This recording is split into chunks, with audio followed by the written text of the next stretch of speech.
You know, the Boston Bruins of the 1930s and 40s had a lot of stars, but this guy shone so brightly, led the team to several Stanley Cup championships, eventually made the Hockey Hall of Fame as one of the best left wingers of his era, the pride of Kitchener, Ontario. Of course, we're going to be talking about the great Woody Dumart. Now, Woodrow Wilson Clarence Dumart, known as Woody and also Porky, played his whole career in the NHL for the Boston Bruins. Now, he was inducted for his talented playing results in the 1992 Hockey Hall of Fame induction ceremony, and first came to major prominence with his hometown Kitchener Green Shirts of the OHA. He played on a line with childhood friends Milt Schmidt and Bobby Bauer, which was actually dubbed the Kraut Line by Albert Leduc, a defenseman for the Montreal Canadiens. After 2 seasons with the Green Shirts, the entire Kraut Line was signed by the Bruins, and of course that was history in the making. Now, this was the 1930s. After spending the bulk of the 36 and 37 season in the minor leagues with the Boston Cubs of the Can-Am League, Dumart made the Bruins for good in early 1937. Reunited with Schmidt and Bauer, the trio became one of the most famous lines in hockey history. Now, Dumart at 6'1", one of the biggest wingers of his day, was the skilled checking defensive component to the line, while contributing good scoring and helping lead the Bruins to Stanley Cup victories in 1939 and 1941. Now, this was right before the Montreal Canadiens mini dynasty of the mid-1940s. So you can imagine the rivalry between Boston and Montreal was quite strong back then, and actually kind of gave the league a new resonance, because with the war starting, the games were getting broadcast on radio more often, and again, the hometown hero aspect of the NHL started with Montreal and Boston and Toronto that era. Now, again, his contributions were recognized by being named a left wing on the NHL's second All-Star team in both 1940 and 1941. Now, when World War II intervened, leading to the line being renamed briefly and abortively the Kitchener Kids due to the anti-German sentiment, and with Dumart enlisting with teammates Schmidt, Bauer, and Frank Bismarck, he eventually joined the Royal Canadian Air Force halfway through the 42 season, then skated with the Ottawa RCF Flyers hockey team, which challenged for the Allen Cup, Canada Senior Championships, and he averaged more than a goal a game in leading the squad to the title. Now, he played briefly in the fall of 42 for the Flyers before being shipped overseas, where he served until the end of the war. Now, when Dumart returned in 45, he played 9 more seasons for Boston and was named a second-team All-Star for the third time in 1947.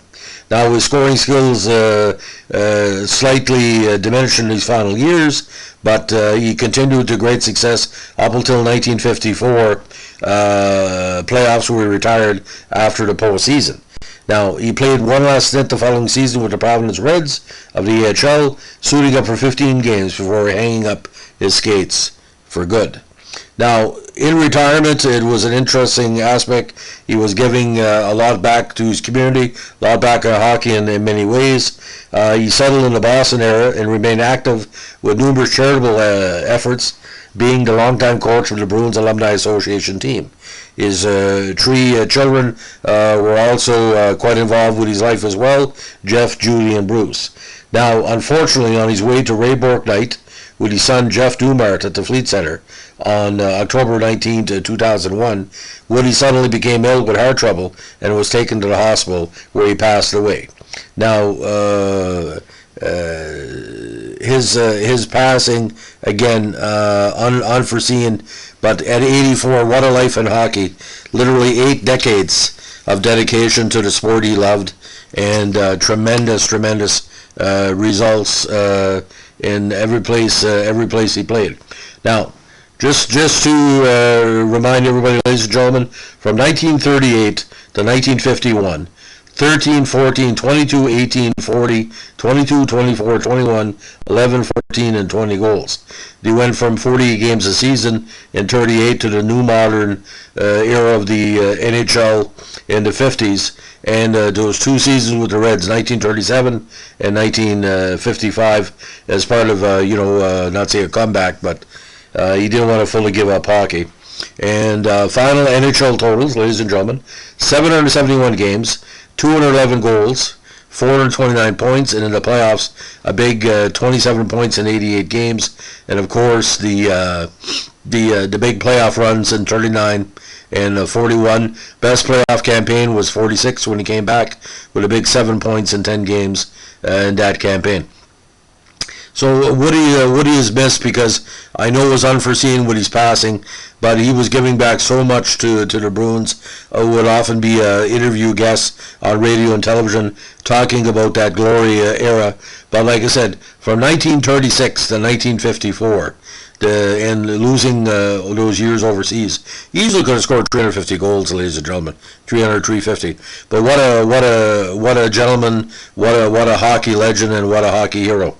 So, ladies and gentlemen, if you like what we're doing here, we're a Boston Bruins Vintage Podcast. Let us know. Give us a like, comment, or subscribe, and don't forget, every Boston Bruins fan that grew up in the 1950s, 60s, and 70s were told the legend of the Kraut Line and Woody Dumart. And let me tell you something, if the stories are true, they really were that good. They meant a lot to a lot of people in a time where Boston sports were probably one of the top major league cities at the time, like it is in 2021. Thanks for listening. Bye.